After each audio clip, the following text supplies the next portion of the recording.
हे दोस्तों, क्या आपको पता है अगर आपने 10 साल पहले बस 1 लाख रुपए इस डैश डैश कंपनी में इन्वेस्ट कर दिए होते तो आज आप एक मिलियनर बन चुके होते। आई एम श्योर आपने ऐसे टाइप की कुछ बात कहीं ना कहीं जरूर सुनी होगी और ये चीज कोई झूठ भी नहीं है। एक्चुअली में लोगों ने ऐसी इन्वेस्टमेंट करी है जहां बहुत कम टाइम में ही उन्हें बहुत एक्स्ट्रा ऑर्डिनरी रिटर्न्स मिले हैं। और इसीलिए देखना इंटरनेट पे आज ऐसे बहुत सारे वीडियोस मिल जाते हैं जिसके अंदर यही बात बताई जाती है कि कैसे आपने पास्ट में इतने इतने रुपए इन्वेस्ट कर दिए होते तो आज आपके पास इतने इतने रुपए होते। जिससे कई बार लोगों को ये फील होता है कि अरे यार शिट, काश मैंने भी इन्वेस्ट कर दिए होते पहले। और सच तो ये है ना कि 10 साल पहले भी अगर आपको किसी ने कन्विंस किया होता और बोला होता कि आपको 1 लाख रुपए इस कंपनी में इन्वेस्ट कर देना चाहिए, तो पहली बात तो ये कि ऐसा बहुत कम चांस थे कि आपके पास 10 साल पहले 1 लाख रुपए होते, और अगर होते भी तो भी बहुत ज्यादा कम चांसेस थे कि आप 1 लाख रुपए किसी एक कंपनी में इन्वेस्ट करते।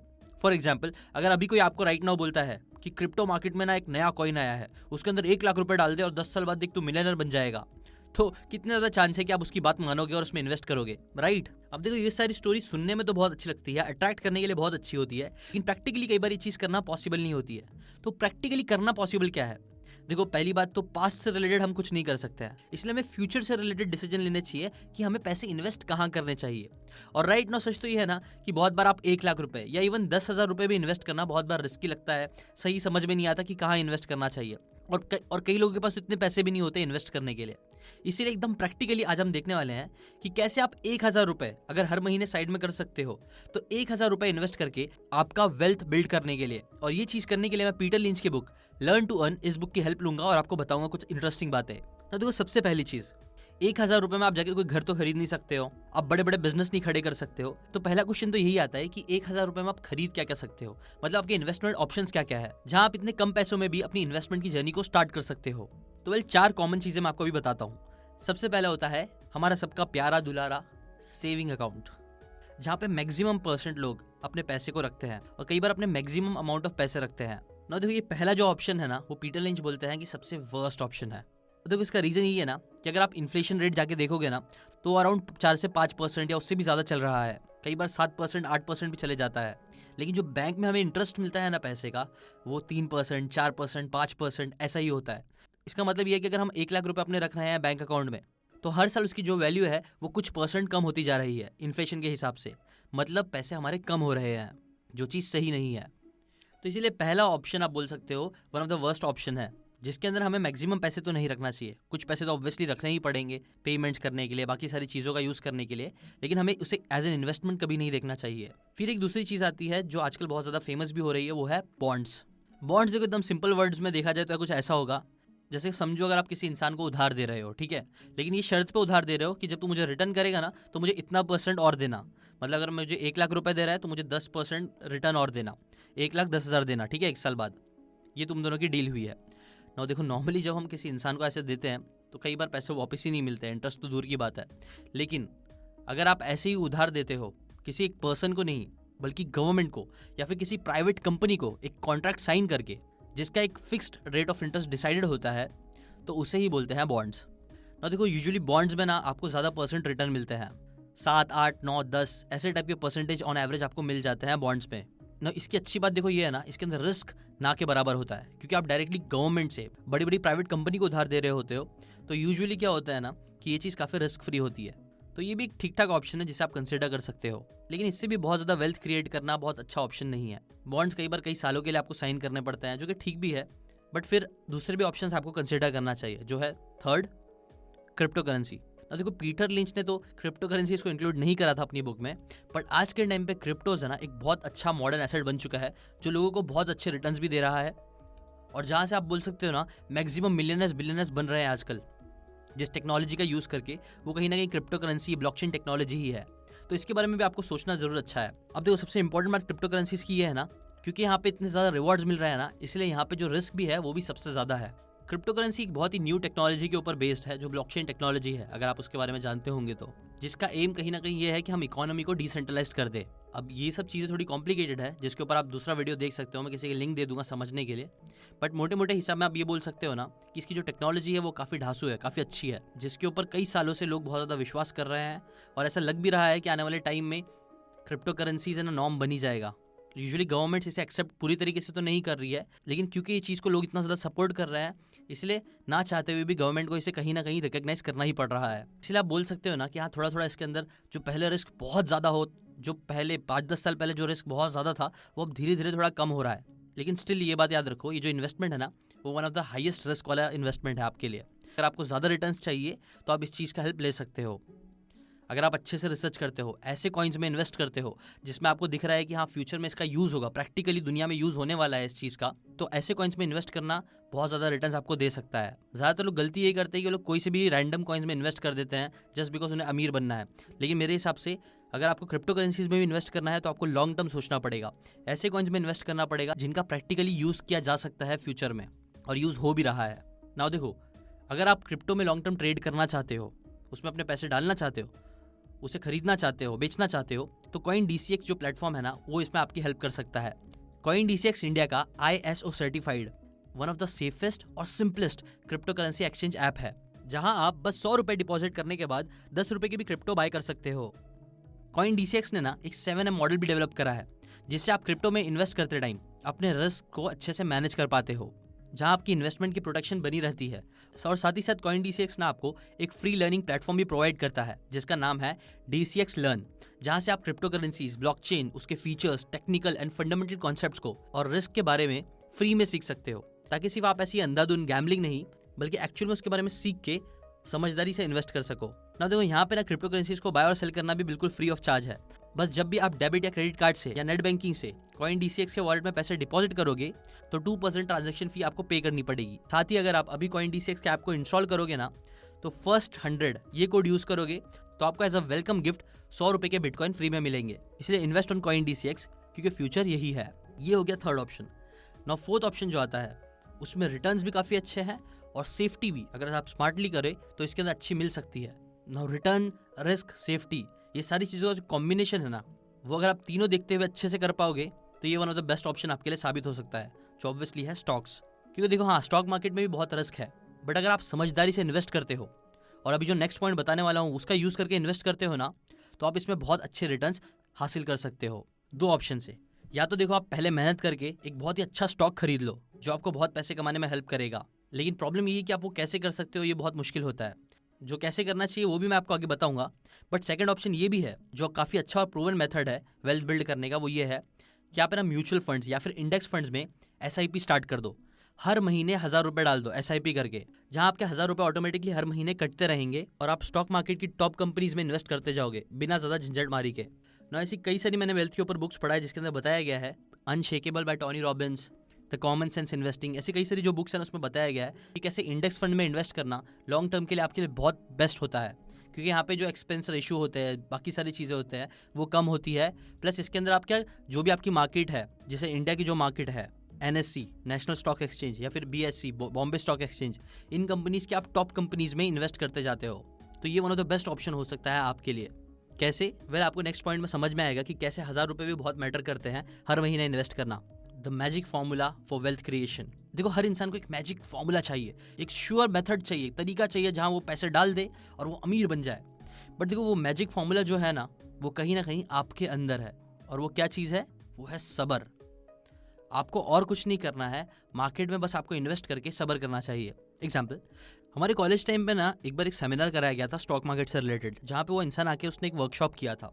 वर्कशॉप बहुत ही सिंपल था लेकिन बहुत ही ज़्यादा इंटरेस्टिंग था। हम जितने भी लोगों ने पार्टिसिपेट किया था ना, सब लोगों को उस इंसान ने कुछ ऐसी मतलब इमेजिनरी शेयर्स दे दिए थे कि हमारे पास रिलायंस के शेयर्स थे, ये वो बहुत सारे शेयर्स हम लोगों के पास दे दिए गए थे।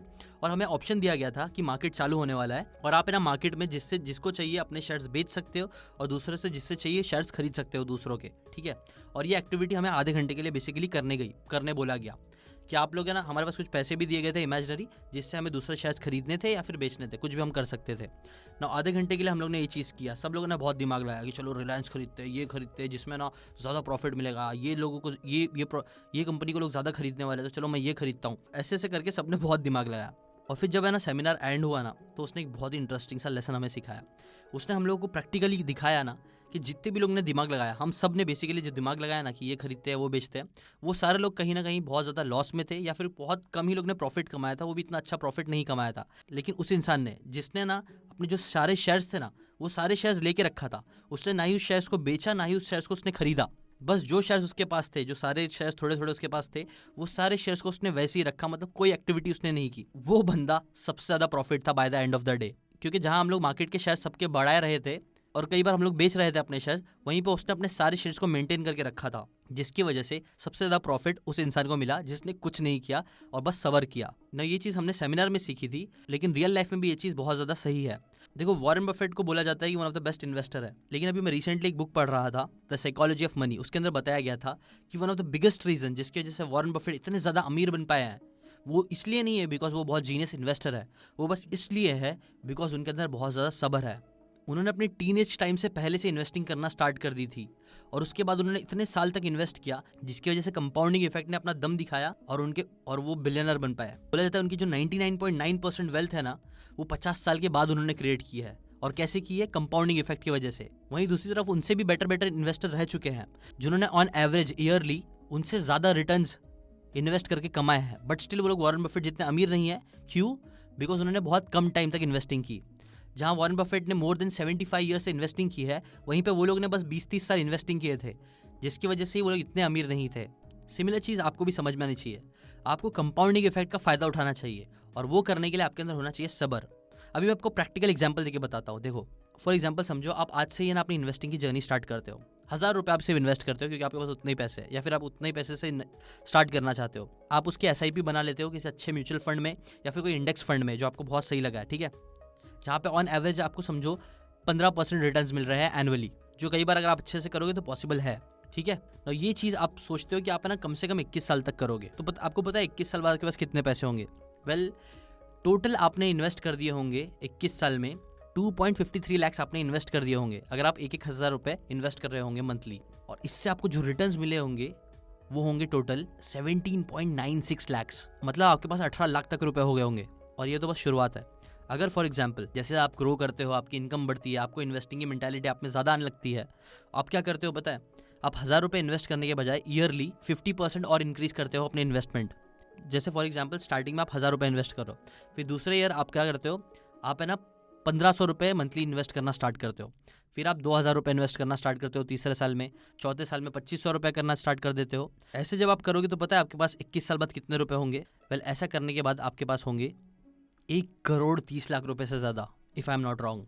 मैं आपको नीचे डिस्क्रिप्शन में लिंक दे दूंगा, आप उससे ज़रा खेल के देखो, आपको समझ में आएगा कितने कितने रुपए हो जाते हैं। अब हाँ, मेरे को पता है 21 साल बहुत ज़्यादा टाइम होता है, लेकिन आप कुछ करो मत करो 21 साल तो जाने ही वाले हैं ना, तो क्यों ना हम कंपाउंडिंग का थोड़ा फ़ायदा उठा ले ऐसा करके। तो अच्छी बात यह है ना कि स्टॉक मार्केट जो है ना, वो पिछले 50-60 सालों से ऑन एवरेज 15% से 18% के रिटर्न्स दे ही रहा है, और ये चीज़ बहुत ज़्यादा चांस है अगले 50-60 साल तक कंटिन्यू ही रहेगी। इसीलिए इन्वेस्टिंग स्टार्ट करना बहुत अच्छी चीज़ है जो हमें करना चाहिए। एक चाइनीज प्रोवर्ब भी है ना, to the best time to plant a tree was 20 years ago, लेकिन सेकंड बेस्ट टाइम कब है? वो है आज।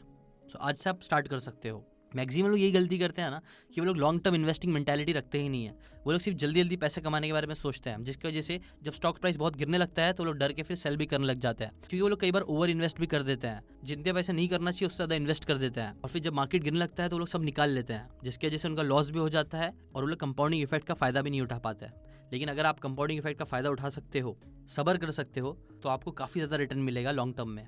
अब देखो, ये तो हो गई वो मैजिक फॉर्मूले वाली बात कि सेकंड बात ये है, देखो, अगर आप चाहते हो स्टॉक मार्केट से अगर आप अच्छी कंपनीज ढूंढना सीख जाते हो और अच्छी कंपनीज में लॉन्ग टर्म के लिए इन्वेस्ट करोगे, तो इससे तो आपको बहुत ही ज़्यादा रिटर्न्स मिल सकते हैं।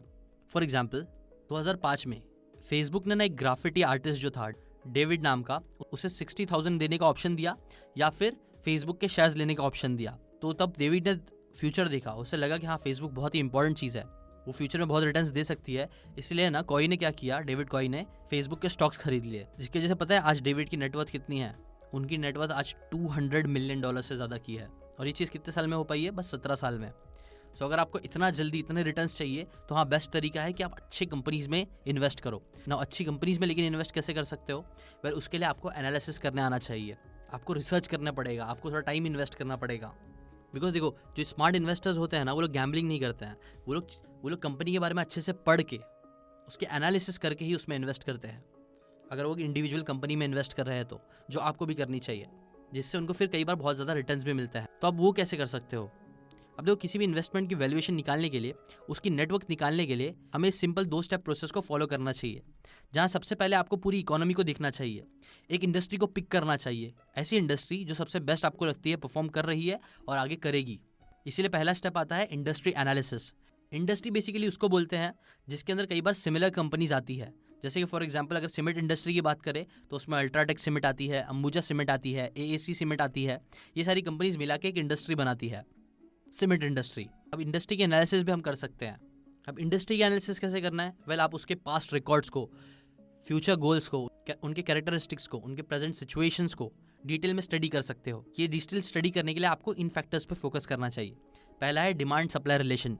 यहाँ आप देखते हो कि उस इंडस्ट्री की डिमांड सप्लाई का रेशियो क्या है, कंज्यूमर्स में कितनी डिमांड उस चीज़ की आ रही है और कितनी सप्लाई अवेलेबल है, और आने वाले टाइम में कितनी सप्लाई अवेलेबल होगी। यहाँ आपका देखो यूजुअली फोकस ये होना चाहिए ना कि आप ऐसी इंडस्ट्री में इन्वेस्ट करो जहाँ डिमांड ज़्यादा है और सप्लाई शायद थोड़ी कम है। सेकंड चीज़ जिस पे आपको फोकस करना है वो है इंडस्ट्री स्ट्रक्चर एंड कंपटीशन। उस इंडस्ट्री का स्ट्रक्चर कितना स्टेबल है, वो क्या क्या फैक्टर्स है अलग अलग जिससे इंडस्ट्री पे इफेक्ट पड़ता है। थर्ड है कॉस्ट स्ट्रक्चर। ये चेक करो कि कॉस्ट का स्ट्रक्चर कैसा है, मतलब यूजुअली जो इंडस्ट्री है उसके अंदर ऐसा तो नहीं कि जो रॉ मटेरियल है वही बहुत ज़्यादा है और उसमें फिर इतना ज़्यादा प्रॉफिट मिलता नहीं है यूजुअली कंपनीज को। आपको यूजुअली ऐसी इंडस्ट्रीज में जाना चाहिए जहाँ रॉ मटेरियल या फिर ये सारी जो बनने का कॉस्ट है वो कम है और प्रॉफिट भी अच्छा खासा निकल रहा है, तभी वो लॉन्ग रन में सस्टेन कर पाएगी। फिर क्वालिटी कंट्रोल स्टैंडर्ड, आपको देखना चाहिए कि इंडस्ट्री में सबसे टॉप नॉच क्वालिटी कौन दे रहा है। फिर इंडस्ट्री साइकिल, ये देखो कि इंडस्ट्री का कैसा परफॉर्मेंस हो रहा है, इंडस्ट्री की जो ग्रोथ है वो बूम में है, रिसेशन या फिर रिसेशन में चल रही है, खराब होने वाली है इंडस्ट्री वो। गवर्नमेंट पॉलिसीज, देखो कि गवर्नमेंट भी कौन सी इंडस्ट्रीज को सपोर्ट कर रही है, क्या गवर्नमेंट उस इंडस्ट्री के फेवर में है या फिर उसको अपोज कर रही है, क्योंकि कई बार अगर गवर्नमेंट ही अपोज कर देगी तो इंडस्ट्री इतना अच्छे से बूम नहीं कर पाएगी। ये सब कुछ चीज़ें हैं जिसके ऊपर आप ध्यान दे सकते हो। ऐसी कई सारी अलग अलग चीज़ें होती है जिसके बारे में आपको पढ़ना चाहिए अच्छे से एनालिसिस करने के लिए। सेकंड आता है कंपनी एनालिसिस। अब देखो, आपको सही इंडस्ट्री एक बार मिल गई है तो अब उस इंडस्ट्री के अंदर बेस्ट कंपनीज कौन सी है वो आपको पिक करने आना चाहिए। और किसी भी कंपनी का एनालिसिस करने के लिए आपको इन फैक्टर्स पे ध्यान देना चाहिए। पहला है मार्केट शेयर, वो कंपनी जो है वो मार्केट का कितना परसेंट शेयर होल्ड करती है, जितना ज़्यादा उनके पास शेयर है उतना बेटर होगा। फॉर एग्जाम्पल अगर हम ऑटोमोबाइल इंडस्ट्री को देखें तो इस इंडस्ट्री में मारुति सुजुकी कंपनी का मार्केट शेयर अराउंड 42% है। यानी इंडिया में जितनी भी 4 व्हीलर सेल हो रही है उसमें सिर्फ मारुति कंपनी की टोटल 42% कार सेल करती है, जो से आप बोल सकते हो मार्केट का लीडर बनाती है। सेकंड अगेन आता है कॉस्ट स्ट्रक्चर। उस कंपनी का जिसमें आपको इन्वेस्ट करना है उसका कॉस्ट स्ट्रक्चर कैसा है, वो कितने चीप में प्रोडक्ट्स को रेडी कर रही है, रॉ मटेरियल कहाँ से ला रही है, ये सारी चीज़ें। थर्ड होता है बैलेंस शीट। उस कंपनी की बैलेंस शीट रेडी करो, कितनी सेल्स होती है, कितने एक्सपेंसेस है, कंपनी कितने प्रॉफिट या लॉस में जा रही है, उस कंपनी को कितने फंड चाहिए, कितना कैश फ्लो है उनके पास। आपको पता है वॉरेन बफेट है ना, ये सारी चीज़ों पे ही सबसे ज़्यादा फोकस करते थे इन्वेस्ट करने के लिए। फिर आप देख सकते हो डेप्थ एंड इक्विटी। उस कंपनी के पास कितना डेप्थ है, कितने एसेट्स है, कितनी लाइबिलिटीज़ है, उनके रेशियोज़ को कैलकुलेट करो। फिर आता है डिविडेंड एंड डिविडेंड यील्ड। क्या कंपनी अपने शेयर होल्डर्स में प्रॉफिट को स्प्लिट करती है, उस कंपनी से आपको कितना डिविडेंड मिल सकता है, अब तक वो कंपनी कितना डिविडेंड पे कर चुकी है, डिविडेंड यील्ड क्या होती है, ये सब चीज़ों को स्टडी करो। फिर आता है ईपीएस, अर्निंग पर शेयर कितना है, कंपनी एक शेयर पर कितना अर्न करके आपको दे सकती है।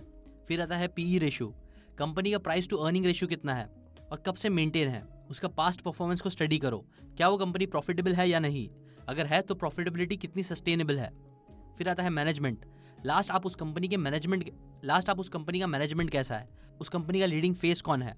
जैसा रिलायंस के मुकेश अंबानी है, टाटा ग्रुप के रतन टाटा थे, ऐसे ही क्या वो कंपनी फैमिली मैनेज्ड है, जहाँ उस कंपनी के बोर्ड ऑफ मेंबर्स एक फैमिली के हैं, उसके प्रोज और कॉन्स क्या है, कंपनी प्रोफेशनली भी मैनेज्ड है कि नहीं। ये सारी चीज़ें भी अगर आप स्टडी करोगे तो आपको ना समझ में आता जाएगा कि कौन सी कंपनी अच्छी है, कौन सी कंपनी खराब है। जितना ज़्यादा चीज़ें आपको अच्छी मिलने लग जाएगी मतलब वो कंपनी बेसिकली अच्छी है। ऐसे कई सारे फैक्टर्स होंगे जो मैं चाहता हूँ कि आप गूगल करके थोड़ा इंटरेस्ट लेके, थोड़ा टाइम इन्वेस्ट करके अगर आप सर्च करने लग जाओगे ना तो आपको अच्छे शेयर्स मिलना स्टार्ट हो जाएंगे धीरे धीरे। स्टार्टिंग में आपको कंफर्टेबल नहीं लगेगा, स्टार्टिंग में आपको बहुत ओवरवेलमिंग लगेगी ये सारी चीज़ें, लेकिन अगर आप थोड़ा थोड़ा घुसते जाओगे, एक एक चीज़ें समझने लग जाओगे ना तो धीरे धीरे आपको समझ में आता जाएगा कि कौन सी कंपनीज बहुत अच्छी होती है इन्वेस्ट करने के लिए। या अगर आपको ये सारी चीज़ें बहुत ज़्यादा कॉम्प्लिकेटेड लग रही है तो अगेन पहला ऑप्शन जैसा मैंने बताया कि आप एसआईपी करना स्टार्ट कर सकते हो, जिसके अंदर आपको इतना ज़्यादा सोचने की ज़रूरत नहीं है, बस आप मार्केट के ऊपर बेट करोगे और मार्केट हमेशा देखा जाता है कि लॉन्ग रन में हमेशा ऊपर ही जाता है, तो आपको इतना कॉम्प्लिकेशन नहीं चाहिए, तो आप ऐसा भी कर सकते हो, जो वन ऑफ द बेस्ट तरीका है अपने पैसे को इन्वेस्ट करने के। सो आई होप आप 1000 रुपये से कैसे इन्वेस्ट कर सकते हो इसके मैंने आपको कई सारे ऑप्शंस भी दे दिए हैं और आपको सारे ऑप्शन समझ में भी आ गए होंगे। अगर आपको ये बातें ज़रा भी काम की लगी हो तो लाइक ज़रूर करना, कमेंट करके बताओ कि और मैं कौन से टॉपिक्स पे आपके लिए वीडियोस बना सकता हूँ। शेयर करें इस वीडियो को अपने सभी फ्रेंड्स एंड फैमिली मेंबर्स के साथ, ताकि वो लोग भी इन्वेस्टमेंट की जर्नी स्टार्ट करें।